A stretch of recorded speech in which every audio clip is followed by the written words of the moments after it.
And I am Chris Scherer, and this is the Citizen Sports Weekly for Friday, November 26, 2021. Justin Ritzel is very nice to run the controls while our compadre Robert Harding is out on paternity leave for another, wow, he's got another like 10 days left. This guy is, he must be changing a lot of diapers and making a lot of bottles and, you know, doing the things that The winter of Harding. Yes, the winter of Harding. Yep. So, but I've seen some pictures of Layla, and she's a cutie. Definitely gets it from her mother, no doubt about that. So, all right, Justin, I hope you had a happy Thanksgiving. First of all, I did. Same to you, Chris. I did, and I worked, which I don't mind doing. I don't mind working the holidays. It's part of this business, and I gladly do it. So you can have the day off, and the rest of our news staff can have the day off. But to be honest with you, Jeremy Boyer, our executive editor, Mike Dowd, our managing editor, they do quite a bit to help me out to get ready. So I don't have as much to do as if it was a regular day. They make things a lot easier for me. So kudos to the two of them for their help for making Thanksgiving an easier day. So, all right, we're going to pick some NFL games, but before we do, we are going to discuss the Thanksgiving Day games, and let's get it out of the way right now. The Lions-Bears game was a dog game. Okay. I mean, yeah, it came down to the last play, but talk about two dog teams. And you would know this better than me being the NFC North expert that you are, Justin, but that was just a really bad football game. You know, you would think, I mean, we'll see I don't know how the ratings did for that early game, but, and I know this has been like a constant topic over the years is, the Lions and the Cowboys have always been the two teams to host a Thanksgiving Day game. And, the Lions, obviously, for most of their history, especially over the last 25 years, have not even been a watchable team. And this is, I think, the second straight year when they've thrown on Lions hosting the Bears. And, as I often say, the Bears are not exactly a watchable team either. And, insult to injury, no pun intended, but the Bears were missing kind of the one exciting part of their football team, which is Justin Fields, their first round draft pick this year. So it just, I hate to be the one to say, like, let's stop giving the Lions this Thanksgiving Day game, because it is a tradition that their franchise kind of started. But at the very least, what the NFL could do is not schedule a woeful team like the Chicago Bears to play them. Like, it's just, it's one thing if we got to watch one bad team, but the NFC North, the Lions, they play a lot of good teams on their schedule. At the very least, couldn't we throw like one of the NFC West teams that they're playing this year, like AFC North teams that they're playing this year? But no, we get stuck with Bears, Lions, just a terrible start to everyone's Thanksgiving. The only exciting part about that game was when it ended. Yeah, no, it had a nice little ending there. Well, I'm one of those people. I'm a traditionalist. You know that, Justin, because hey, I'm old. So, the Lions have had the Thanksgiving Day game for, I think dating back to the 1930s, maybe, because nobody else wanted it, and the Lions did want it. And I say let them keep it. I mean, it's their tradition. That's fine. It also gets them out of the way because you don't have to worry about them being in prime time because that's their nationally broadcast game, and it is always in the early window. I will say this though: next year, when the new NFL TV contracts take effect, from what I know, the traditional NFC on Fox and AFC on CBS is going bye-bye. So I think you're going to see some different matchups because, as you know, you're kind of limited to who can be on these games because of what network is broadcasting it and everything. So I think you're going to see some changes next year in regards to the Thanksgiving Day games. The Cowboys, as you might know, Justin, they wanted the Thanksgiving Day game from the get-go because they knew that it was a way for them to stand out than from other teams. It's one of the reasons why the Cowboys are America's team, although I don't remember voting on that, and I don't believe America's team. I know, but that's what they're called. And, and the thing is, there have been some great Cowboys Thanksgiving Day games. There was one in the 70s with a backup quarterback by the name of Clinton Longley. that was pretty epic. For me, being a Dolphins fan, 1993, the Leon Lett game, when he blocked the field goal got blocked and he touched the ball, made it a live ball. The Dolphins recovered, got a chance to kick again and won the game on the last play of the game with that was pretty cool. So, there's been some great Thanksgiving Day games in Texas there with the Cowboys. So I would say that tradition is something that the NFL, unfortunately, is very anxious to get rid of a lot of times. They're always looking to move on to the new thing. So I like the fact that Detroit and Dallas are the traditional Thanksgiving Day games. Now, what the NFL did do to kind of alleviate some of this, the idea that they're stuck with clunkers, is making the primetime game anybody's game. I mean, we had New Orleans and the Bills last night, and unfortunately, it wasn't a great game because the Saints were all banged up. But at least the NFL does that. So, all right, Justin, let's go backwards a little bit there. Back to the Cowboys and the Raiders. That was I wouldn't say it was a good game from the standpoint of the quality of play, but it did have a good ending, and that's really what we want to discuss a little bit of. But I'll let you go first, Justin. Your takes on the Dallas Las Vegas contest last night. Well, just a very, two teams that I think we don't really know what to make of. Like the Raiders looked dead in the water the last few weeks with, as we've talked about the last few weeks, but just one off field issue after the other between John Gruden and Henry Ruggs. They really, for a team that kind of started off the first month and a half as a really exciting, promising team in the AFC West, a team that was leading the division at one point with a really exciting offense. And the last couple of weeks, they lose to the Giants. I forget who they played last week, but another loss. The Bengals. They got bombarded by the Chiefs, just absolutely outclassed by them. The Bengals the week before. Yeah, so just two ugly losses for them. And then they come in here and score 36 points against the Cowboys, who themselves have kind of shown some issues over the last month. 3 out of 4 games have now been losses for the Cowboys. A lot of people were saying best team in the NFC, maybe. I mean, I've never been quite a believer in that, but Cowboys are banged up. They got Amari Cooper on the COVID list, and he should be back soon. And CeeDee Lamb was kind of a surprise that he didn't play this week. He's coming back from a concussion. Couldn't quite get past the concussion protocol. So, and then the Cowboys are banged up on the offensive line. So I don't know. I think we learned probably a little more about the Raiders, just their resolve, I guess, to come in and win a game that maybe they shouldn't have. And then the Cowboys, they just got to get healthy. But I think you can kiss the number 1 seed in the NFC goodbye the way they've played over the last month. I do want to say one thing, because this has kind of been, for a game that went in overtime, a game that I think was reported was the most watched game in like 30 years based on TV ratings, which is crazy considering we all know how popular the NFL is. So, but everyone really got their fill of young Sean Hockley last night. A combined 28 penalties accepted for 276 yards. I caught Sean Hockley, who obviously everyone knows the last name, or they should if they're an NFL fan, because his father was a longtime ref, the Hockley father who had the huge arms. He was jacked. That was kind of his legacy. If you played Madden, you knew Hockley. So his son is also in attention. I won't say the word on the stream, but he loves attention. He loves being on TV. He officiated the Packers game against the Vikings on Sunday, and there were just several calls where I was just like kind of throwing my arms up, like, dude, you are affecting the outcome of this game. I saw on Twitter it was a Tim Donaghy level performance for NBA fans.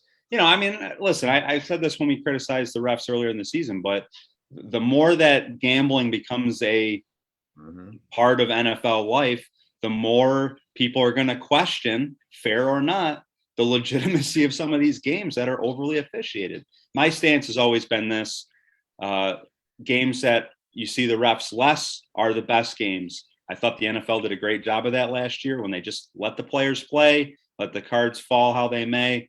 This year, it seems like they're going back more toward, well, we're going to err on the side of calling penalties and throwing flags than not.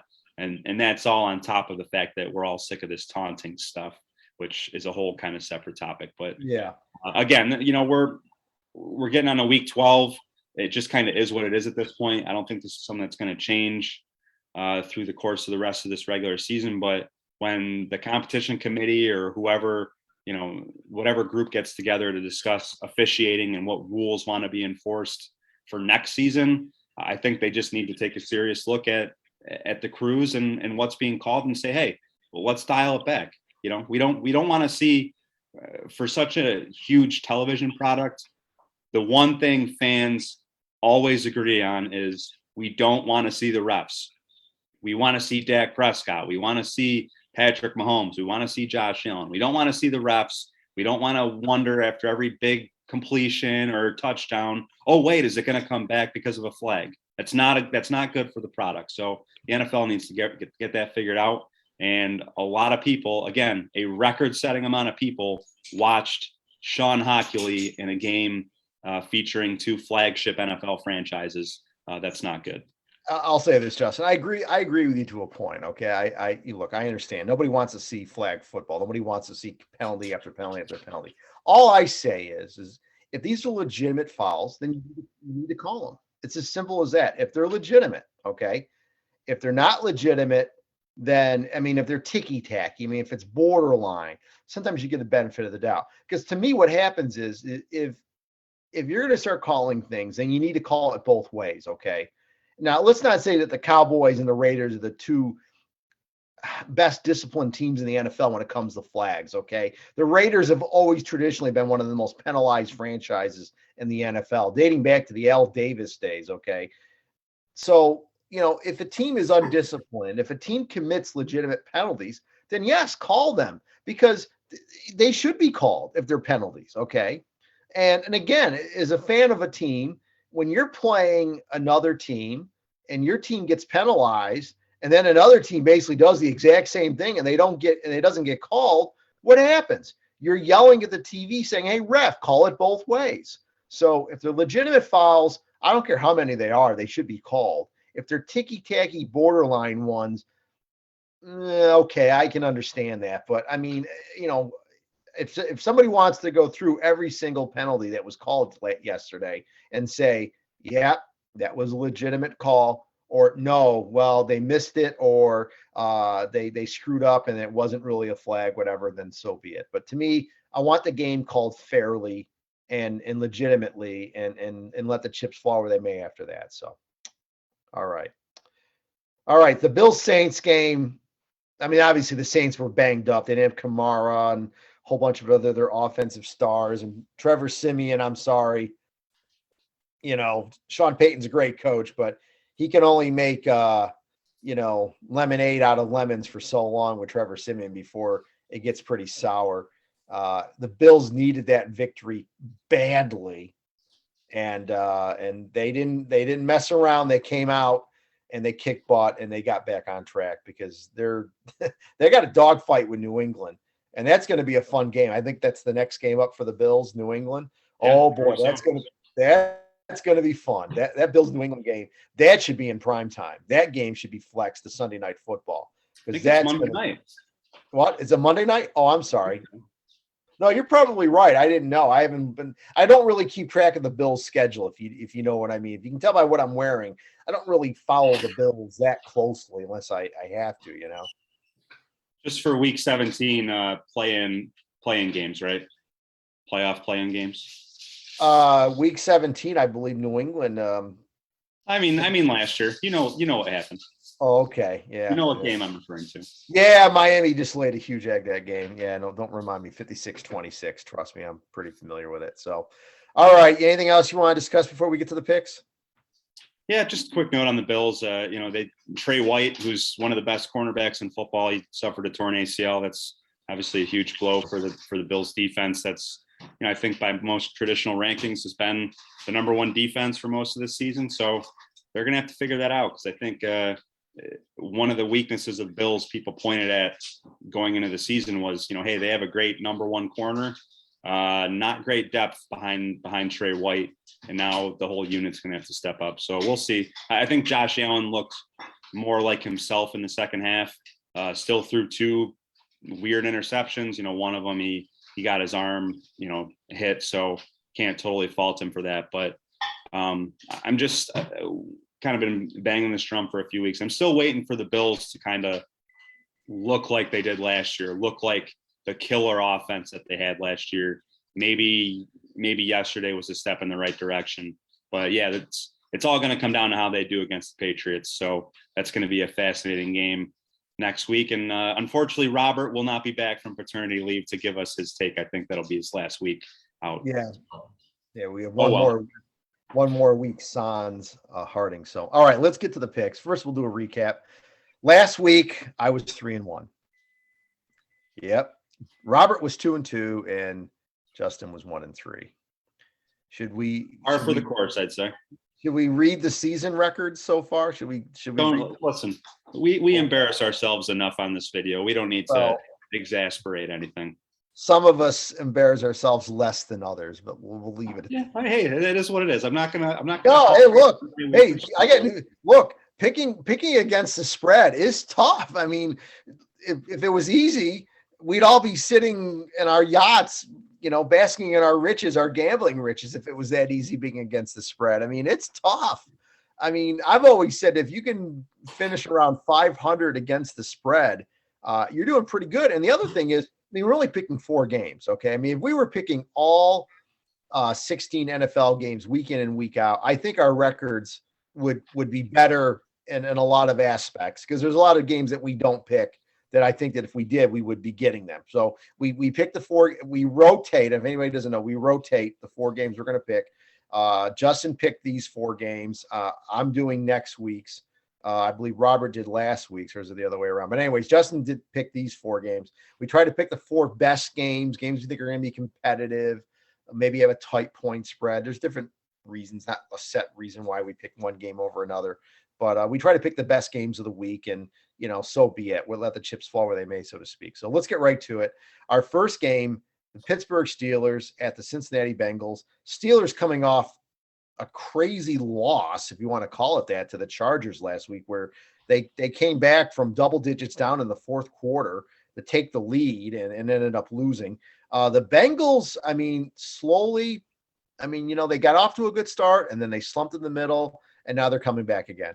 Bengals are a 4-point home favorite. The Steelers are kind of banged up. I know they get TJ Watt back this week, which is a huge thing. The Bengals, I can't, it's tough to bet against them at home. Ben Roethlisberger, I mean, look, he played great last week. There's no doubt about it. He showed flashes of the old Ben. But one thing I've learned is older quarterbacks are inconsistent quarterbacks. I think he takes a step back.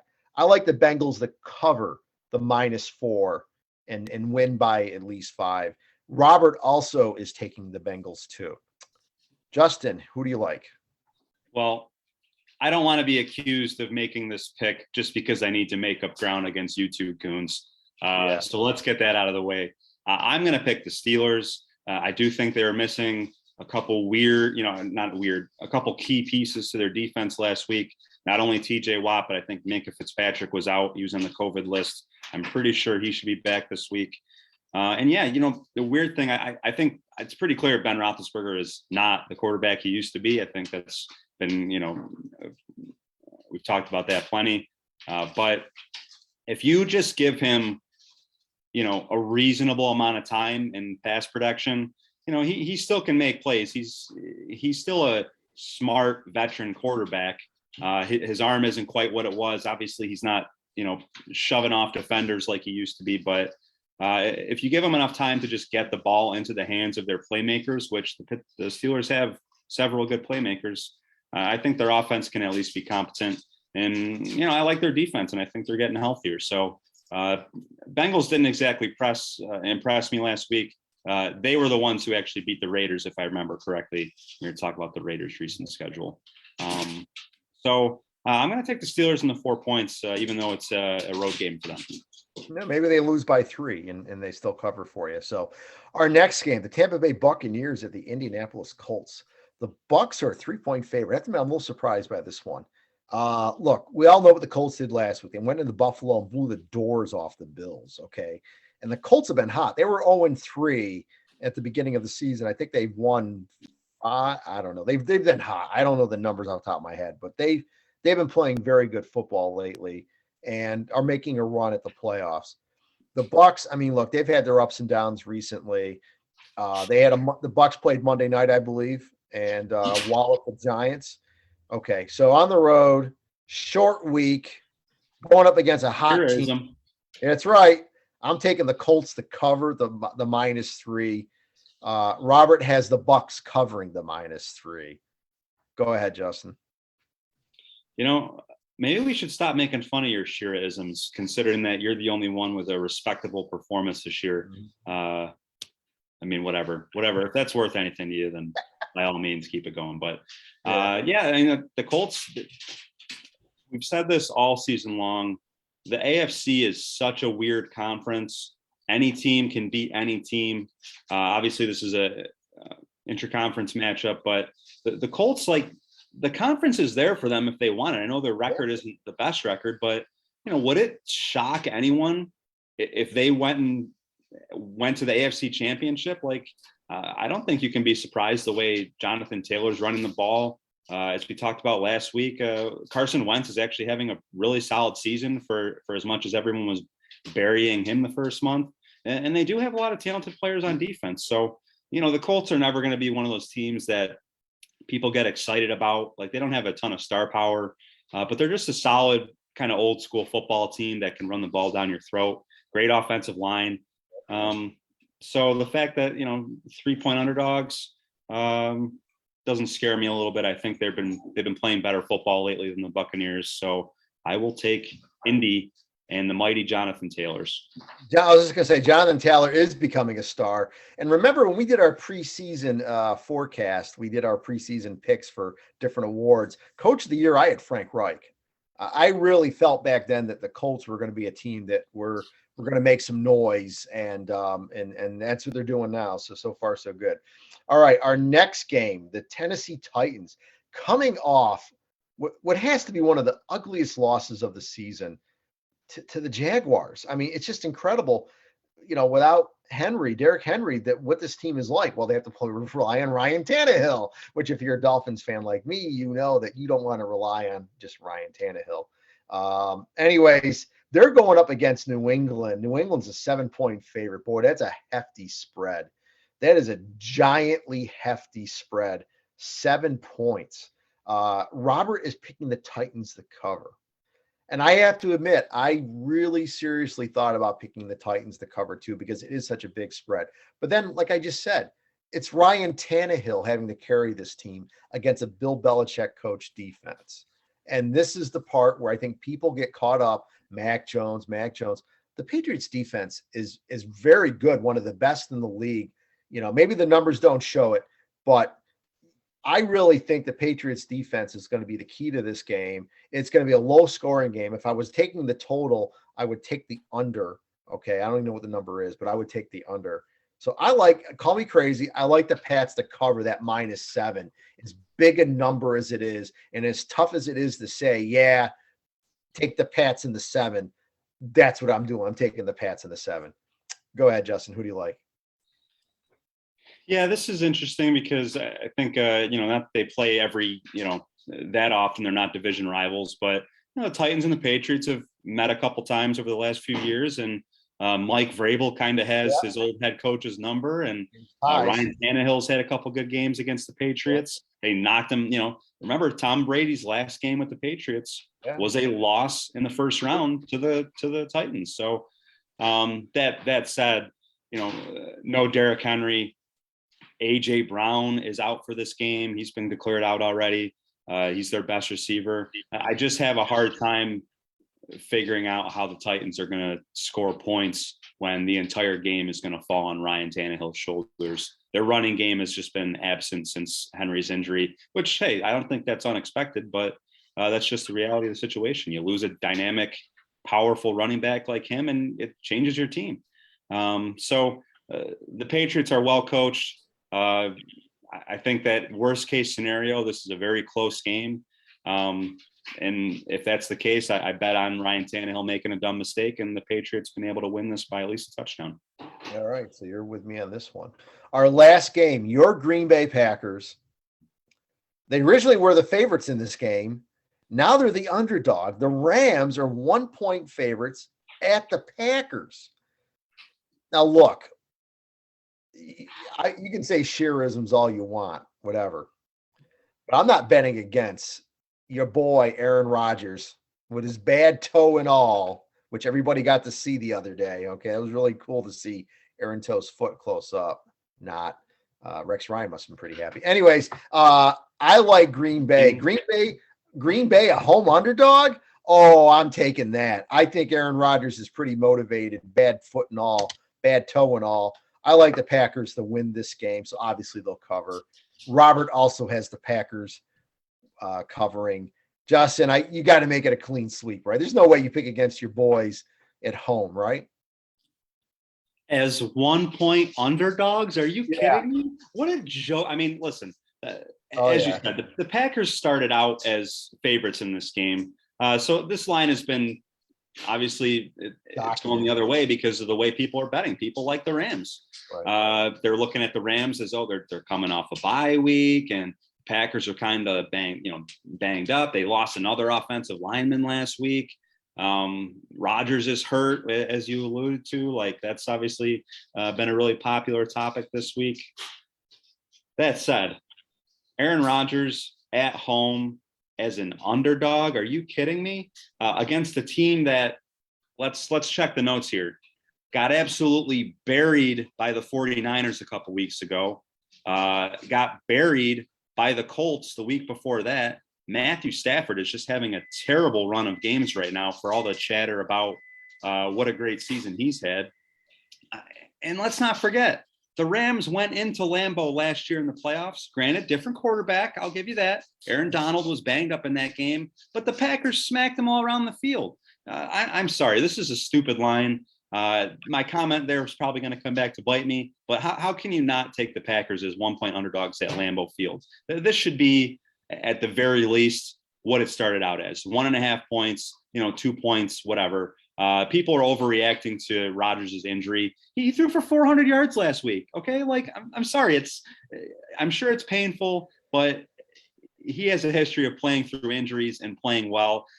We're not going to have a pinky toe gate here. Rodgers is going to be fine. Aaron Jones is possibly going to be back. That's a huge addition. He killed the Rams last year when they played. So yeah, I'm taking the Packers and I feel very good about it. I'm not a Matt Stafford believer now or ever. What time is that game, by the way? That is the 4:20 game on Fox. Joe Buck, Troy Aikman, Aaron Andrews, Tom Rinaldi. America's game of the week. Looking up the weather for Green Bay for Sunday, and it says during the day, 36 degrees for a high, clouds giving way to some sun and breezy. At nighttime, it says mostly cloudy with some snow late accumulating a coating to an inch. So it looks like the weather should not be a huge factor in this game because, as we all know, we love to see teams from warm climates have to play in snow and cold because it looks like they hate it. And trust me, I've seen enough of that over the last almost 50 years with my team. So it looks like weather should not be a factor. Oh, Robert has tweeted, he's watching our video, and he says, I go out on parental leave and Chris lets himself go. Poor Ritz. I'll be back soon. Yeah, poor Ritz. Mm-hmm. Yeah. Harding, not a fan of the Shira scruff. I like, look, the reason why I got this beard is just because I'm working from home now. And I just figured I don't have to, I shave when I go to work. So I don't have to go into the office. I'll just, and plus winter time is coming. I'll let the beard grow a little bit and see how it shakes out. And not too bad, not too shabby, but I wouldn't say I'm letting myself go by any means of the imagination. So, all righty.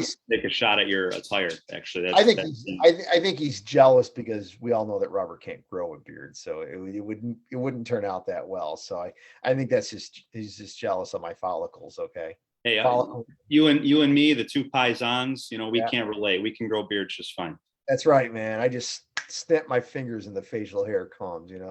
It's Robert with his follicle envy. That's what I'm calling it. So, all righty.